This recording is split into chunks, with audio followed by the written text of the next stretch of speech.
Hi, I'm Steve from Nearly Wild, and today I'm here with. Dave Thomas, outdoor practitioner from working around mid Wales generally. And you're based in Newtown, aren't you, Dave? So yeah, currently based in Newtown, but tend to work throughout most of Montgomeryshire and into Radnorshire, I suppose, a little bit. Yeah. Interesting. So tell us a little bit about what you do, Dave, because obviously we've known each other for quite a few years, and I know you do quite a variety, but I know you've got a few key things that you're working in. So what's the sort of main stuff that you're working with? Yeah, a variety of different things. We're tend to work in partnership with a lot of different organisations and other individuals. Yep. And sort of working with anything based outdoors, working with the natural world, largely based in timber products.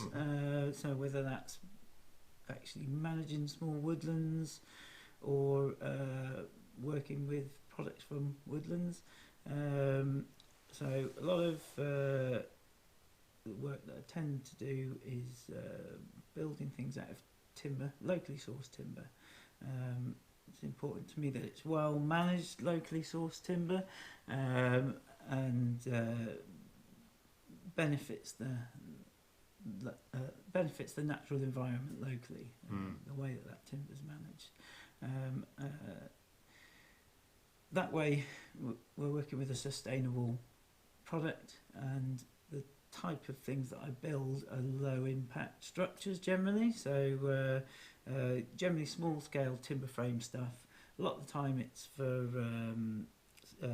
small organisations, schools and so on, and developing things like outdoor education areas or infrastructure in a natural woodland area or something like that. So it could be a compost toilet in a woodland to help people access that woodland, or maybe organise education activities or other projects within that woodland. So those are the kinds of things we tend to do, or small shelters, that kind of stuff. Right.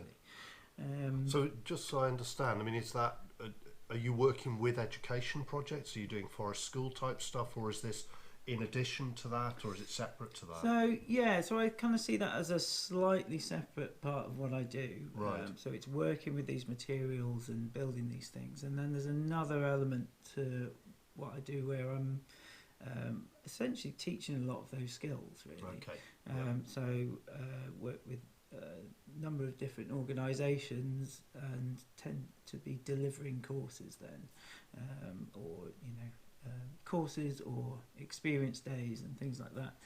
So I've got a little bit of a background in forest school, which is perhaps targeted more towards school age children, I guess. Yes. And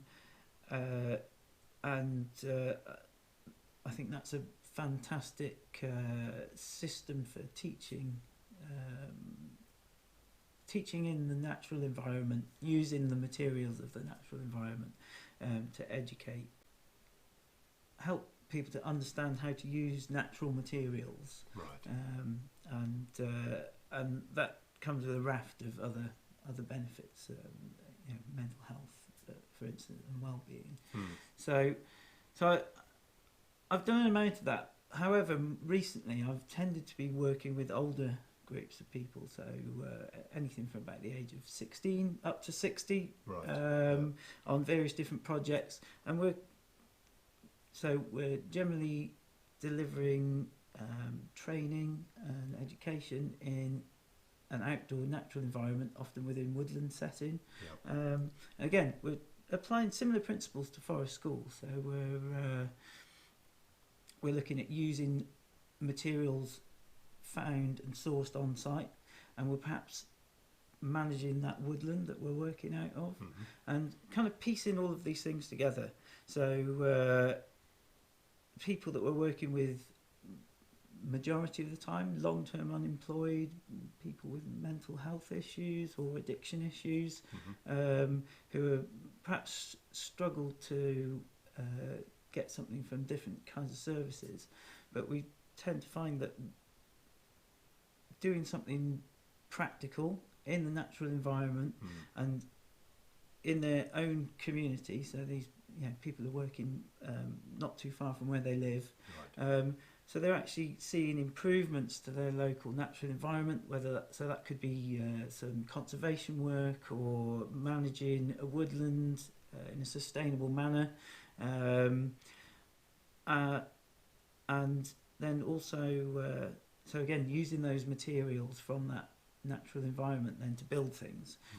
Right. So we might be building boardwalks again within a woodland, or it might be a small shelter, it might be developing an area for outdoor education, and you start to see the links there with the kind of work that I do. Yes. Building these kinds of things and doing that woodland management, I'm basically passing those skills on to people. Interesting. And through that, I think people are really engaging with nature and really improving their understanding of ecological systems, of biodiversity, understanding how the natural environment works, and then linking that together with something quite practical like how you build a building. So it's connecting all of these things together in much the same way that nature does this. Yeah. No, I was thinking that as you were talking. It's almost like you're describing an ecosystem in which you're almost helping people be part of that ecosystem. So they're coming into that space wherever it is with you, learning a series of techniques, which is helping them, but it's also helping within their community. It's work, but it's working with the ecological system, not coming in and just using it. Because I think there's quite a lot of wellbeing projects where there's been, I suppose, mild criticism that they don't actually know enough or work enough with the ecology and the natural approaches. They're going in and just using it. It's like it's just an outdoor room. Yeah. Whereas what you're describing is something much more intrinsically linked, which is really interesting and a great way to actually sort of think about how we can get people out engaging with nature, but doing something very practical, very real, and very tangible for them as well. I think it's really important, and I think that very often these are people who've not really had any contact with this kind of environment, or perhaps or this kind of way of thinking, but there's something quite kind of quite honest and kind of deep about that, and people understand that, and absolutely. And they you kind of you kind of see it click with people. They just kind of start putting these things together, and I mean, there's plenty of studies been done that prove the success of this kind of education and getting people connected with outdoors and so on. But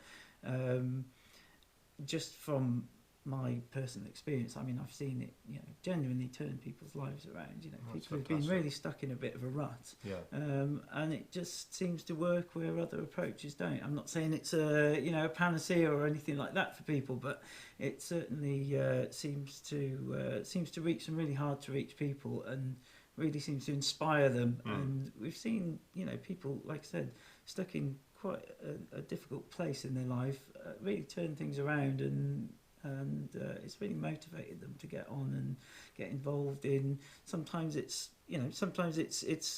things directly related to the kind of things that we're teaching. It might be working in the natural environment or something like that, but sometimes it might be just something else, but that's just been the thing that spurred them to kind of get on and do something. So I really believe in it as a way of helping people, as a way of educating people, and it's the most important thing to be teaching people right now is how natural systems work, so you can kind of try and make some sense of some of the challenges facing the world, which perhaps people feel a bit disenfranchised and disempowered about, because they hear a lot of stuff about the environment on the news or so or whatever, but it's quite difficult to get your head around that if you don't really understand what the environment is or how it works. So I think it's absolutely crucial that we should be teaching everybody about this stuff. So that's really interesting. It would be maybe have to get you involved. We're running a small course with Small Woods Association where we've been teaching well-being of people and well-being of woodland together, and that kind of teaching a bit of ecology, teaching a bit of woodland management, but also teaching a little bit about your personal well-being and the development of that within that kind of natural settings. It's very much the sort of stuff that you're dealing with every day. They seem to go together really well. So I have to ask, Dave, because I know you've got another massive project that you're starting to work on as well, which is, I suppose, it's interesting because, you know, you can start having this conversation about what's a nature-based business and when are we doing something that's trading. And interestingly, there's part of what you're doing, which is direct trading, like you've been talking about, helping people in this way. And the other part of it is actually where you're effectively taking on a major project, which is going to involve lots of trade locally, but you're kind of at the hub of that, and you're not doing it on somebody else's behalf, it's on your own behalf. So come on, tell us about it. So I've taken on a self-build project with so you're not getting a kit from Germany or something? So it's not going to be a kit, no, which I might regret, but we'll see about that. So yeah, I've always wanted to build my own home. Something fairly kind of primal in wanting to do that, isn't there? But paid it a lot of thought over the years, and but like you said about getting a kit from Germany, or the way that homes tend to be built is in a very off-the-shelf way, highly manufactured out of a lot of highly manufactured materials. And I studied permaculture, and I've studied a lot about ecology and trying to understand some of the environmental challenges that we face at the moment. And one of the key things that you want to try and do is to try and source materials locally and use what you have around you to do things, rather than the idea that you should be able to just import something and have it now, regardless of how it was manufactured or where it came from, or how that, even if you're importing timber, that how well is that timber being managed, and how far has it had to travel, and how much processing has happened to it. Those are all quite difficult questions to be answered for someone trying to build, even an eco home, which for the most part is a low energy consumption home, with maybe not so much attention paid to the impact of sourcing the materials that you want to use to build that actual home. So I decided, if I'm going to do this, I want to try and have some principles behind it. So one of the principles is, I want it to be a low energy, comfortable home to live in. I want it to be kind of well made. I want it to last. I don't want this to be a temporary thing that's going to have to be replaced within 40, 50 years. And I look around me, and even here on the farm, there's buildings here that have been here for hundreds of years. Absolutely. And I don't see why modern property shouldn't be built to be able to last that length of time either. So these are some of the principles, and then to try and use materials as locally as possible, and that's kind of led me down quite a specific route. It's really limited my choice, actually, of what materials I can use. Yes. And then that's kind of forced me down a certain route, which is definitely not an off-the-shelf kind of kit from that I can easily order. I'm not trying to criticise the people who make these kits or whatever, and I understand the way that they operate, but I think it is a concern. If we're trying to improve the ecological impact of buildings, we need to find ways of building houses that use these local materials. So I thought, I'm going to have a go at it. I'm going to see what it takes to do it, and see what we can learn from that, and if we can make a success of it, share that, whether that means helping other people to build their places, or just sharing the information, because it's definitely going to be a bit of a struggle. So for instance, if you want to use timber that's reasonably locally available, Yes. and you want to use it for structural components of a building, you've got to get it strength graded.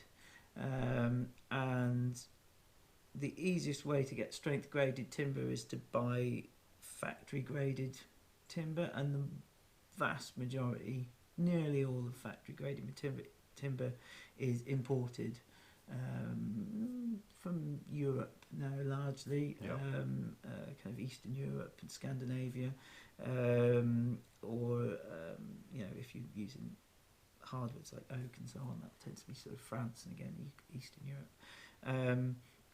So it's very difficult to live in the middle of Wales. Lots of trees around, but maybe not the absolute best structural trees, timber trees around, but there's plenty that are usable. Absolutely. But trying to get your hands on some that are ready to build with is really difficult. So, Well, it sounds like a story we're going to have to follow, Dave. Really. So the intention is to try and do this really. So try and use these local timbers where possible, and see what I have to go through and get these, build a structural frame, probably quite a traditional frame using local timber, and I will try my best to. I'm not the most social media savvy person, but I have promised that I'm going to try and at least publish the story a little bit. And, well, that would be great. I think we'd love to come and have another chat with you. Maybe come and look at it, appear a few times while you're doing it. Yeah, I'd be happy for that to happen. Yeah. Have a look at some of the techniques and things you're using as well. It's going to be an interesting journey. It certainly is. Well, I really look forward to hearing more about this one day. Really appreciate you coming over. We're actually on our small holding today. So as Dave said, Dave's been here looking at some line work for me because we've got a building here which dates back to the medieval period. And interestingly, a lot of the conversations about using techniques that we can use that are environmentally friendly using local material, we can actually learn a lot from things that were done in the past as well. So lots more to hear about. Obviously we'll put more links at the end of the video, and watch this space because I think there's going to be some interesting conversations with Dave in the future. Thanks very much, Dave. Thanks, Steve. Good to see you. Thank you very much for watching. I really hope you enjoyed. If you liked it, subscribe. If you didn't like it, leave a reason in the comments as to why.